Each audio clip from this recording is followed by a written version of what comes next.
अध्यक्षपदाची जेन्ना दुरा समय तेन्ना पणसीकर सरांबरोबर काम करपाचे आमकां म्हणजे म्हाका संदी मेळ्ळी. शंभूराचे नाटक जे आमी आयज संपूर्ण आशिया बुक रिकॉर्डान जे नांव कोरले तातूंत सरांची भुमिका ही सगळ्यांत म्हत्वाची आसा.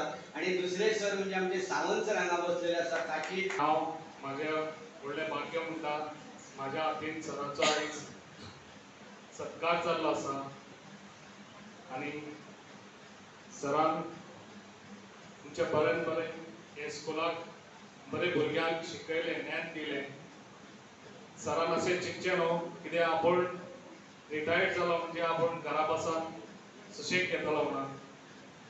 तें चिंतचें न्हू सरान जें काम आपलें आसा तशेंच काम कंटिन्यू दवरचें आनी अशें भुरग्यांक शिकयत वयचें. संस्कृत भारती तर्फे 5वी, 6वी आणि 7वी या विद्यार्थ्यांसाठी संस्कृतची एकदम प्राथमिक स्तरावरची पुस्तकं लावली गेली, म्हणजे ज्यातून त्यांना संस्कृतचा परिचय व्हावा, आपल्या माय मराठीचा परिचय व्हावा आणि आपली जी पुरातन अशा प्रकारची भाषा आहे तिची ओळख व्हावी. याच्या मागचा उद्देश काय ती सुद्धा मी राबवली या ठिकाणी. याचा मागचा उद्देश एवढाच की विद्यार्थ्यांना दररोजच्या शिक्षणाव्यतिरिक्त काहीतरी चांगलं मिळावं.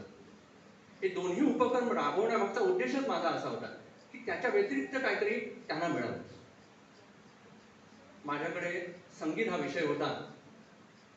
संगीताच्या माध्यमातून मी विद्यार्थ्यांना नवनवीन गाणी शिकायची. याच्यासाठी मी दिसोलीपर्यंत जात असे.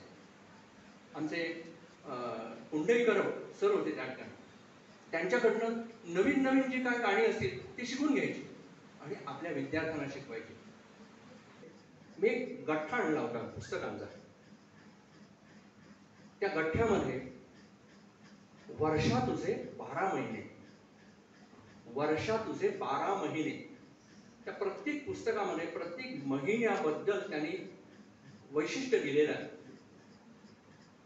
तो कार्यक्रम या ठिकाणी सादर करावा आमच्या मुलांना घेऊन आणि पेडणे तालुक्यातील प्रत्येक शाळेमध्ये तो कार्यक्रम करावा अशी माझी इच्छा होती. पण ती सुद्धा राहून गेली. कारण प्रत्येक महिन्यामध्ये कोणते सण येतात, त्या महिन्याचं वैशिष्ट्य काय, त्या महिन्याला का महत्त्व दिलं गेलेलं आहे, हे सगळ्या विद्यार्थ्यांपर्यंत त्या गोष्टी पोहोचाव्यात. कारण आपल्याला माहिती आहे, आज जर बघितलं तर संध्याकाळची शुभम करोती का म्हणतात हेच आपल्याला माहिती नाही.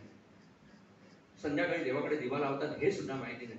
आज हे संस्कार जे आहेत हे संस्कार कुठेतरी लोप होताना दिसत आहेत आणि आपण पाश्चात्य संस्कृतीला कवटाळतो आहोत असं कुठेतरी चित्र या ठिकाणी दिसत आहे. हे कुठेतरी संस्कार पुन्हा रुजवावेत हा त्यामागचा उद्देश होता. शिक्षकी पेशात पावले ते सगळेच भाग्यवान, सगळेकूच हे नशिबान येना.